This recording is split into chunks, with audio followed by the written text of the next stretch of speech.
Countdown Bulletin Podcast. I'm Keith Olbermann. The racist purge has escalated at MSNBC. We told you this morning about Joy Reid getting fired and no pretense being made about why it was done, and Alex Wagner not going to return to her own show, though supposedly staying on as a correspondent. The number is now 5. Katy Phang is out. Her show has been canceled outright. Jonathan Capehart's show and Ayman's show have also been canceled. They may or may not stay on at the network. So that is 5. Reid, Wagner, Ayman, Katy Phang, and Jonathan Capehart. What do they all have in common? This on top of the previous firings of Mehdi Hasan and Tiffany Cross and others long before that. They did not even attempt to cover this up with a fig leaf by firing an unnecessary non-person of color. Somebody like Stephanie Ruhle, whose show is actually still on the air at 11 o'clock, even though MSNBC would make more money by simply replaying a Maddow rerun or a Hayes rerun or an O'Donnell rerun or a Joy Reid rerun. Oh, that's right. She's gone now, isn't she, after tonight? They didn't even fire somebody as a fig leaf. That is how truly naked, to continue the analogy, this racist purge is. And there has not been a word from any of the 3 main liberal anchors, my former guest hosts, who constitute the MSNBC primetime lineup, because I'd like to think they're thinking about it. I'm afraid I think they're thinking about the money. There is a problem that happens to someone who becomes a success suddenly and unexpectedly in their life after failure. I've discussed it many times previously. You suddenly wonder if it could all go away tomorrow, and if you've had enough success and if you have had enough money, even if you have, it doesn't register. But back to the main point here. Why on earth would they do this? Why on earth would they do this on the same day that NBC announces that Lester Holt is stepping down as the anchor of NBC Nightly News? Although that had been rumored for a long time and was apparently his choice, or at least partially his choice, to stay with the network and stick to Dateline. The nightly news format is dying, finally, as we have seen at CBS. That's perhaps separate of this, but to do it all in a span of one day reeks of, we don't care if you think we are racist, and the only people who would do something like that would be people who were following the CNN game plan from 3 years ago.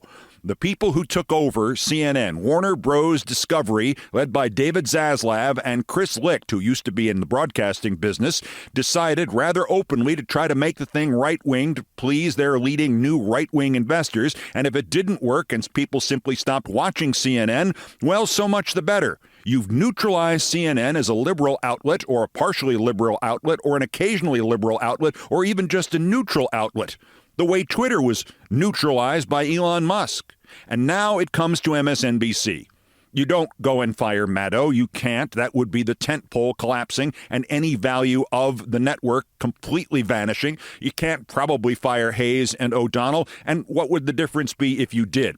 But fire all the minorities around the place, and you are signaling to the viewers that you do not care about diversity of opinion in a time in which the word diversity is suddenly like the word communist was in the 1950s. I've told many times the story about what these networks really mean to their corporate officers and owners. In 2009, when Jeff Immelt, the chairman of GE, which I believe was the 6th largest corporation in the world at that point, was bothered by a reporter from Fox News who trailed him and bothered him because I was critical of Fox News and Bill O'Reilly on MSNBC. The reporter, by the way, was named Jesse Waters, if that name rings a bell. When he was followed, Immelt that is, and he was criticized on O'Reilly's show and accused of manufacturing parts. GE was manufacturing parts to make into IEDs to kill Americans in Iraq. When that happened, Jeff Immelt's mother, a Bill O'Reilly fan, called him up and yelled at him, and after being harassed by Jesse Waters and by his own mother, Jeff Immelt called Jeff Zucker, the president of NBC, and said, "Take MSNBC off the air. If I am bothered again by this, I am discontinuing the network immediately. Pay everybody off, and everybody is fired all at once." We were at that point perhaps profiting $200 or $300 million a year, which seems to you and me to be a lot of money. But if yours is the fourth or fifth or sixth largest corporation in the world, it's pocket change. You can do without it. And even now, Comcast could spin off MSNBC, which has been profitable through all of its travails the last few years and would be as profitable again as it was during the first Trump administration with a little care and feeding. They have spun it off with the design to sell it and the other less than productive cable networks, to sell it or, as we are seeing here, to kill it. But the doing of it this way, when you don't even, as I said before, you don't even offer the fig leaf of firing somebody who isn't Mehdi Hasan or Katie Phang or Jonathan Capehart or Joy Reid or Alex Wagner or Ayman or any of them, when you don't even bother to cover up what you are doing is racism. Bluntly, if I were Maddow, if I were still working at MSNBC, I would either go on the air and announce I am leaving and will not return until these people are restored, or this is corrected in some other way, and get up from the chair and let the network go to blank darkness or tone and bars. I would do that. I almost did that on several occasions in 2008 and 2009, but the crisis was averted. I hope somewhere behind the scenes, Maddow is doing something like that, or Hayes, or O'Donnell, or all three of them. God knows Maddow and I put that possibility to MSNBC and NBC executives several times in 2008, 9, and 10, and we prevailed. But you have to go and do it. And if you don't do it, Rachel, Lawrence, Chris, you are complicit in this. And this is racism. And this is what Joe Scarborough would do. I talked for half an hour in today's episode of the podcast about the Joy Reid firing and the Alex Wagner demotion or firing before we knew about the rest of the purge on Monday afternoon. I'd like to, if you haven't heard that, play it for you again. If you've heard it, feel free to hit stop right now. This has been a Countdown Bulletin podcast on the racist purge at MSNBC. I heard the news Saturday night. Joy Reid out at MSNBC, and it turned out to be much bigger than that. Joy Reid, per the New York Times, to be replaced from her 7 p.m. show by moving a weekend show on MSNBC featuring Michael Steele, who is a politician and brand salesman, although he has not been active recently in the Republican Party. He's a salesman. Simone Sanders, a politician and brand saleswoman from the Democratic Party. She's a saleswoman. Alicia Menendez, who is the daughter of the senator from New Jersey. You may have heard about him, who's a different kind of salesman, and she has largely been a party salesperson. Nothing wrong with that show. It's been on for several years on the weekends on MSNBC, and it's kind of interesting, I suppose. There's nothing wrong with it unless you want insight or commentary or new people you have not heard from before. It is textbook MSNBC. They lost the idea I gave them and thought this is what it was. Salesmanship as opposed to commentary or insight. They're also offing Alex Wagner. In addition to Joy Reid, Alex Wagner will not return after what happens to Maddow happens at the end of the 100 days. They may replace her with Jen Psaki. And if anybody on television, besides her counterparts who are all on Fox, anybody is a salesperson as opposed to an analyst or a commentator, it's Jen Psaki. Jen Psaki, who recently said that she was wondering if maybe she had oversold Merrick Garland, and if perhaps she was beginning to wonder if she regretted doing such a good job convincing people Merrick Garland should be the Attorney General of the United States. And one wonders if everything that we're going through now ends up in the worst possible place, if, as we all get marched into the camps, Jen Psaki will be still wondering if she made a mistake supporting Merrick Garland. These people are salespersons, doctrinaire, and often it's doctrinaire bullshit. If you have been a salesperson, a press secretary for a politician these days, you have, lied.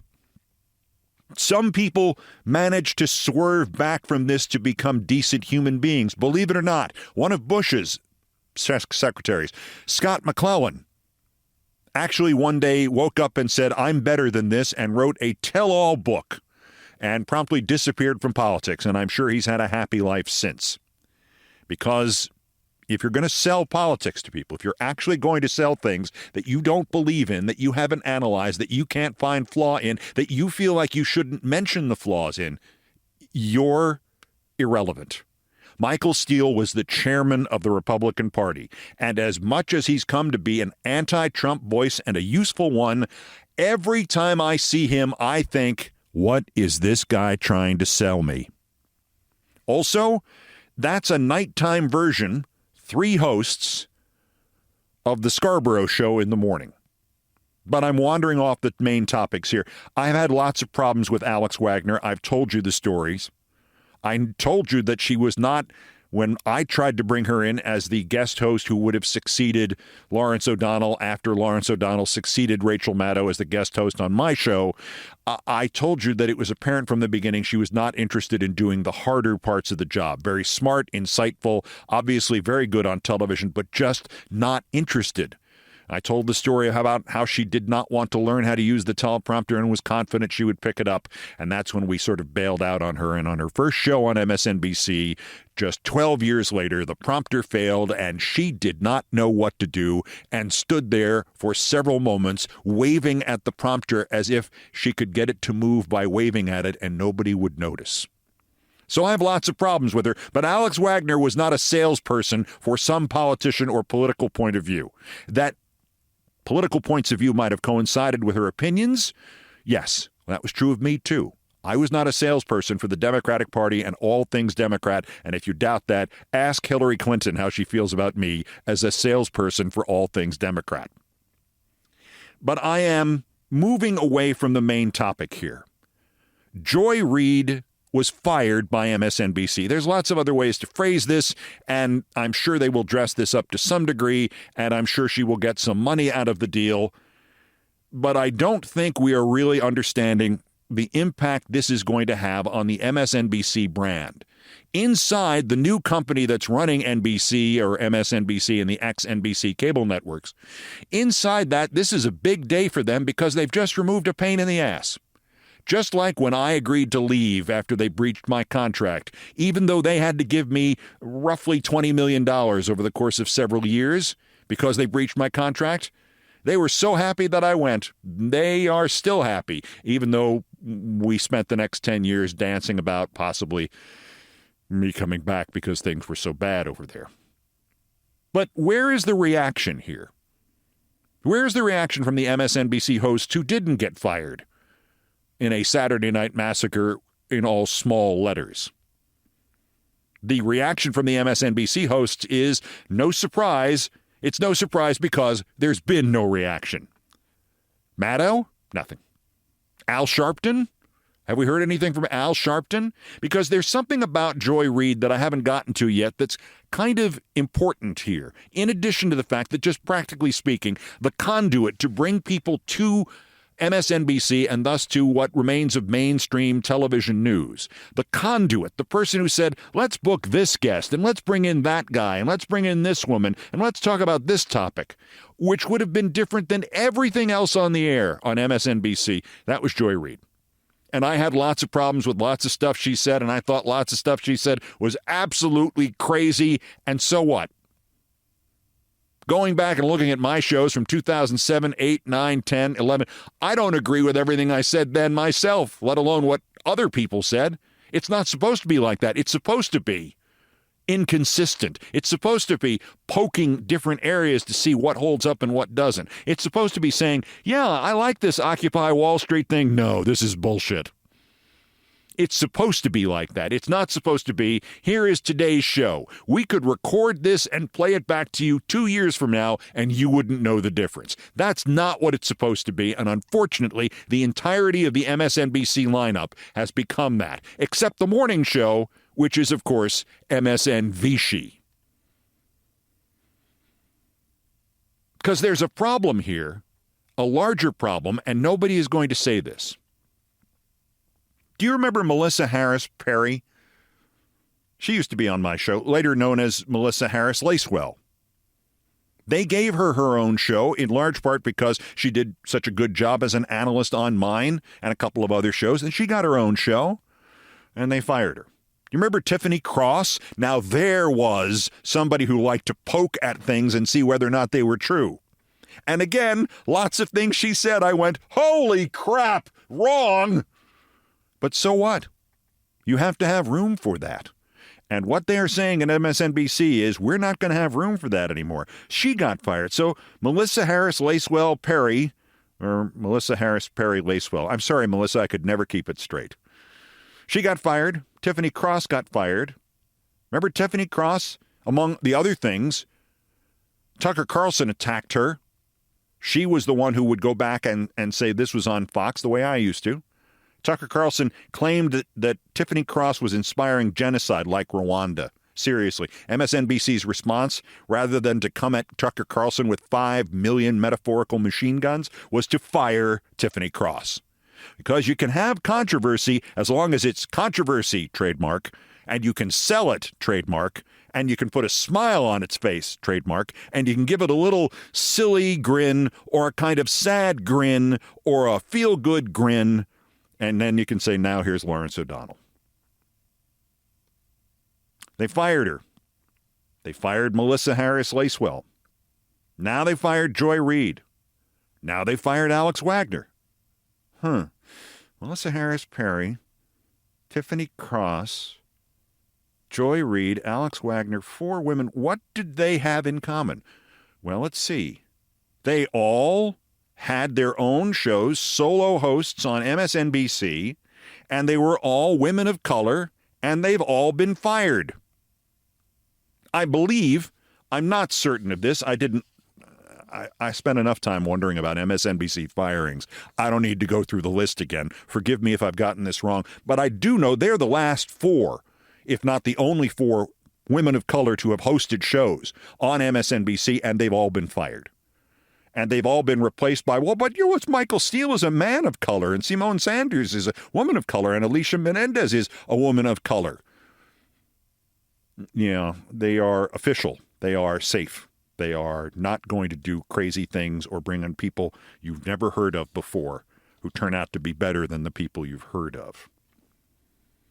And they also may hire a professor from Columbia who's a woman of color, and they fired the only remaining women of color who were solo anchoring political commentary shows on prominent national television networks.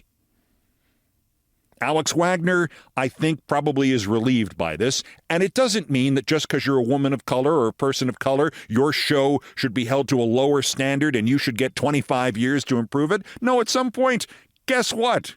I don't care who it is. I don't care if it's Jesus Christ fresh off the cross, a man of color, that you would say, hey, Jesus, I'm sorry, it doesn't quite work. And the new woodworking segments, they weren't any good either. That's not the point. The point is not you must protect all people of color who get television shows. But if the show is of value, and the ratings for Joy Reid's show went up and down just as MSNBC's overall ratings went. And is it possible that maybe she wasn't best for the 7 o'clock slot? Maybe later in the evening? Maybe there might have been a greater audience? Maybe at 10 o'clock? Now, what they saw was people have been sharing clips of the nightmare that is the Scott, what's-his-name show, Scott Jennings on CNN, which is nominally Abby Phillip show. And poor Abby Phillip goes out there and gets tortured by this racist Scott Jennings. It's his show, and it's a bunch of people talking about how much of a racist he is, and he leans back in the chair and rocks back and forth and mugs to the camera and creates viral clips. And somebody at MSNBC said, wouldn't we rather have that than Joy Reid, who's now bald, appearing on television every night at 7 o'clock? Don't we want this? Won't this make it easier to sell this company when we want to? Won't it make it easier the next time Trump threatens NBC and MSNBC for us to say, but we fired Joy Reid? More practically, MSNBC's problems in terms of its profitability and its ratings had nothing to do with Joy Reid. As I said, her ratings went up and down exactly as Chris Hayes' ratings went up and down, and Maddow's ratings went up and down, and Maddow's replacements, like Wagner, their ratings went up and down. Lawrence O'Donnell went up and down. The Weekends went up and down, including the Simone Sanders, Michael Steele, Alicia Menendez show ratings went up and down. All in the same sine curves. The problem at MSNBC is Joe Scarborough, and until you fire Joe Scarborough and get rid of MSNBC and what that told people who watch that network, which I'm talking about largely because, A, I did invent it, B, it is the only liberal network. It is the only thing even close to being a liberal network, and the better it is for our society as we attempt to keep democracy or some shred of democracy alive. We need a strong, vibrant, loud, fearless MSNBC and not The View, forgive me, at 7 o'clock every night. We need people like Joy Reid. Even if you sit there and go, I'm not watching that, it's important that she's there for the people who want to identify with somebody who looks like Joy Reid and say, that woman is out here trying to argue my point and is talking to me and is bringing people who look like me and look like her onto television for the first time. And some of them are going to become superstars. And if we ever get out of this goddamned mess caused by lack of courage, often on places like MSNBC, often in places in the public discourse, if we're ever going to get out of this mess and restore this democracy, it's going to be because of people like Joy Reid, even if you don't agree with a goddamned word she said. No, keep Joe Scarborough. I'm now supporting Trump again. You've heard me talk about Trump being Hitler all this time. I guess I was wrong. Remember when I was trying to be his vice president?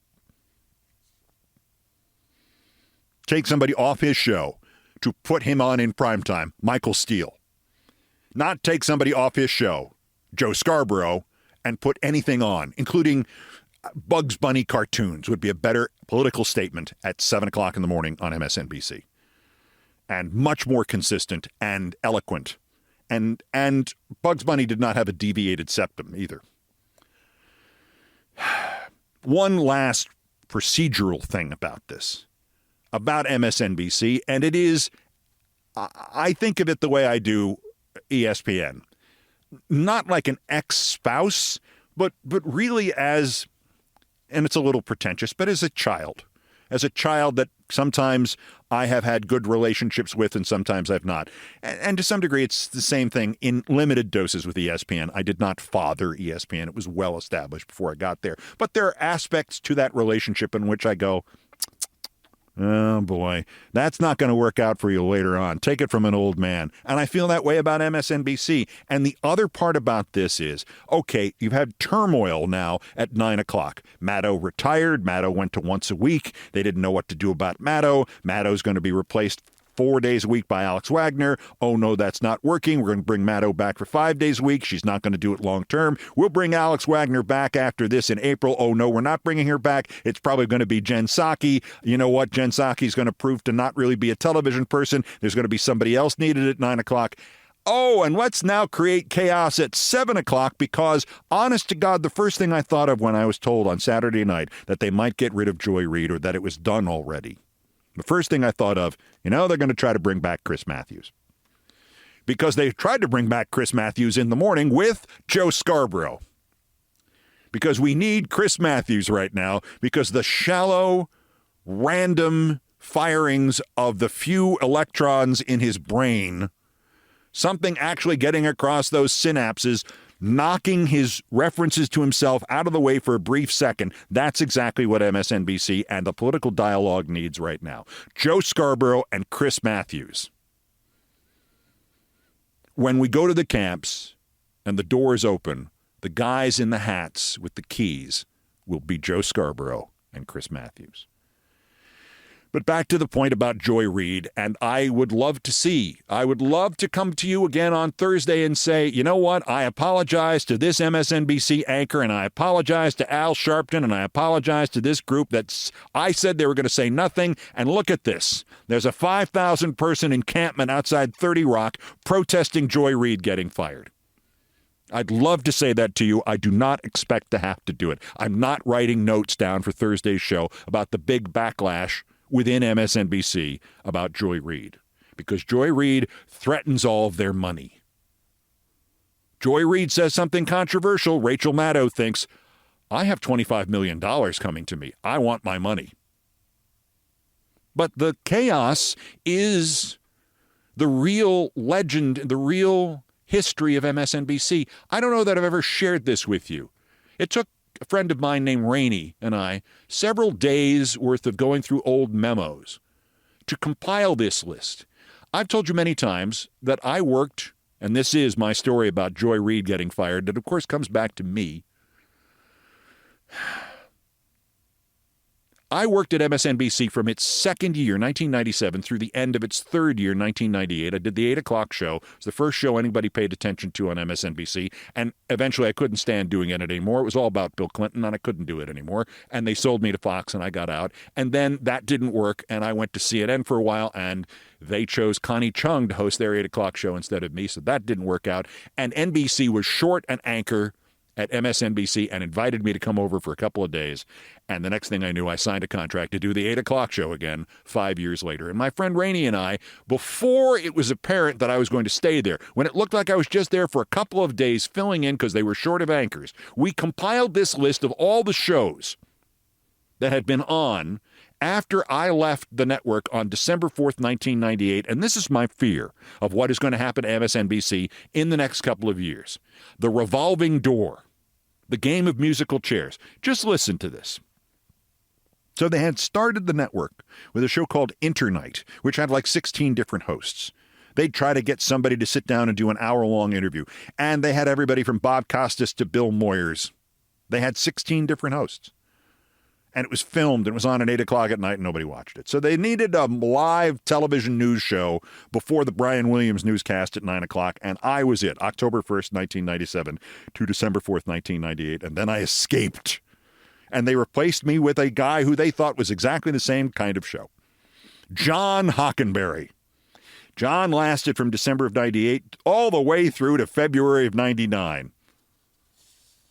And then eventually they moved him to the afternoon, and when they fired him in August of 1999 in his last show, he asked rhetorically, how much does cable suck? And the answer is still being played out. John had all kinds of problems dealing with women, as in he was a sexual harasser.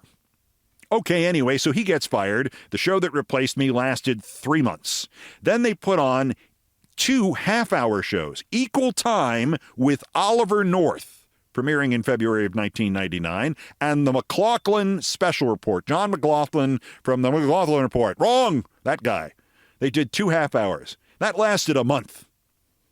They decided Oliver North needed half an hour, but he needed a rotating set of co-hosts. Now, I want to clear this up.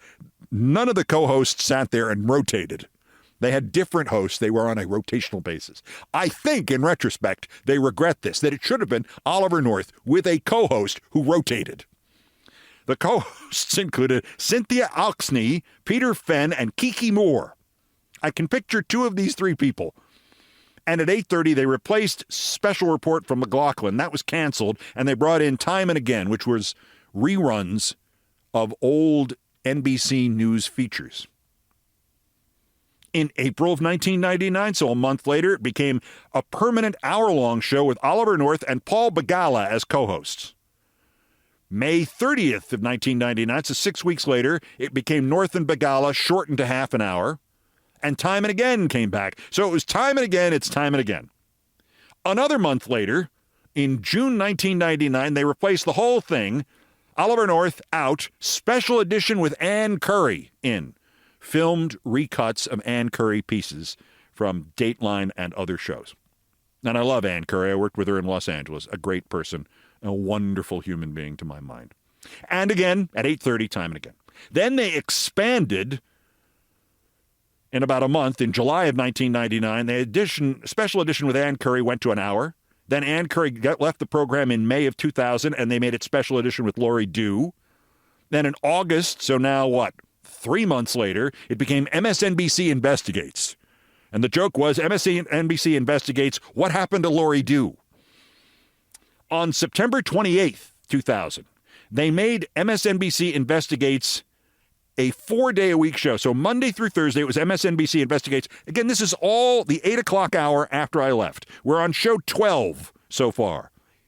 Year 2, show 12 in the 8 o'clock slot. MSNBC Investigates.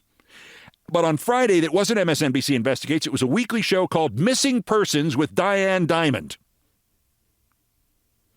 Soon it was Missing Persons with Diane Diamond. It was canceled after 1 month. So they go back to an hour of MSNBC Investigates, a pre-tape show every night in October of 2000. Then, as the election approached, it became News Force with Forrest Sawyer. News Force. I don't want to know who thought Force was a good name to put in a newscast. So that evolved into Decision 2000 in December because there was no decision in the election. And it became Decision 2000 with Forrest Sawyer. And when they finally, to MSNBC's great regret, resolved the Gore-Bush election in January 2001, it became MSNBC Investigates again, till July.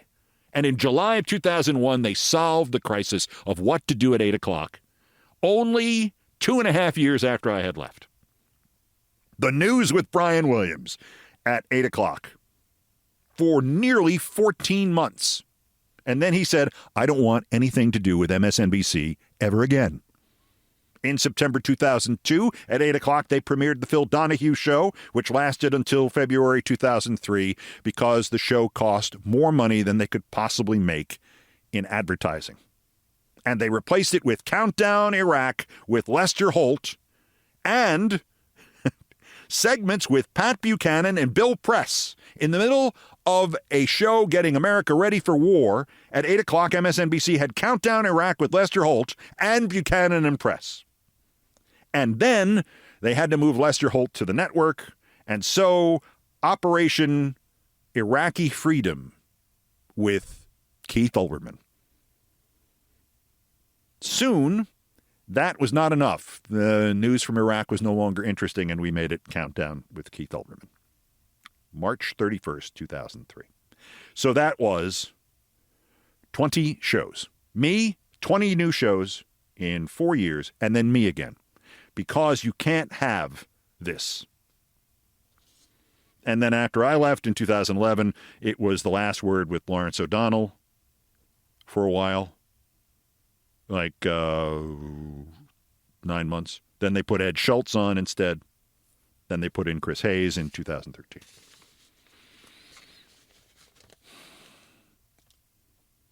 The idea here is to return finally to the subject of Joy Reid.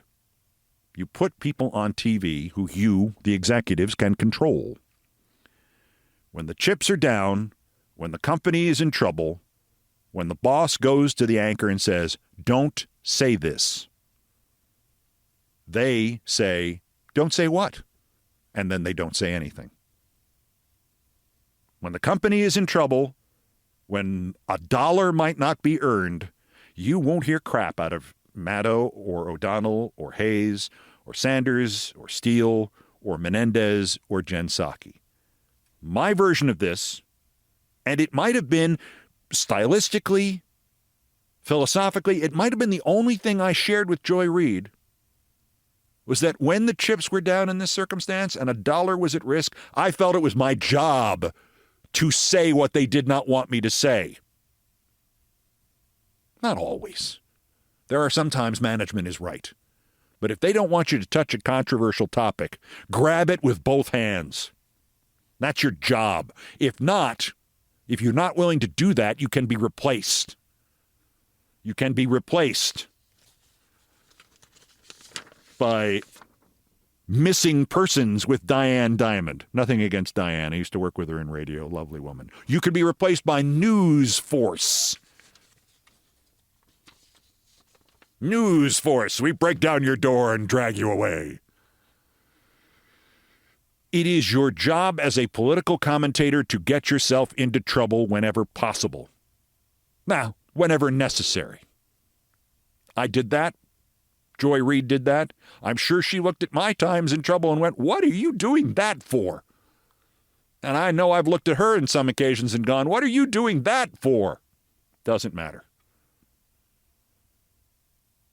The other thing you're supposed to do is you are supposed to spend your political capital, your small p political capital, your business capital, inside your own operation, defending your colleagues or becoming a pain in the ass to management. Develop a reputation with management to get people they didn't want hired, or to get people they didn't want on the air. Maddow's a perfect example of that. I'm not going to belabor that point. But Joy Reid did that with a dozen people. And they might as well have been Huey Newton from the eyes of MSNBC management from the day they put her on the air on the weekends to the day they put her on at 8 o'clock with the current executives who just sold the thing off so they could distance themselves from anything good in television news. Again, I will be delighted to come out here and apologize profusely and for an hour, and this has been half an hour here. I will profusely apologize to anybody at MSNBC who stands up in defense of Joy Reid and says, this stinks, this makes us white, this is contributing to the entirety of the Trump racism enveloping this country, and it is part of a stampede to see which formerly liberal company can get to the head of the racism line, the approved racism line, as fast as possible. And Joy Reid getting removed from the primetime lineup of MSNBC is MSNBC's biggest contribution yet, although Scarborough could top it at any moment. But honestly, what do you expect to hear about Joy Reid from the other people who count at MSNBC? You want to hear it again?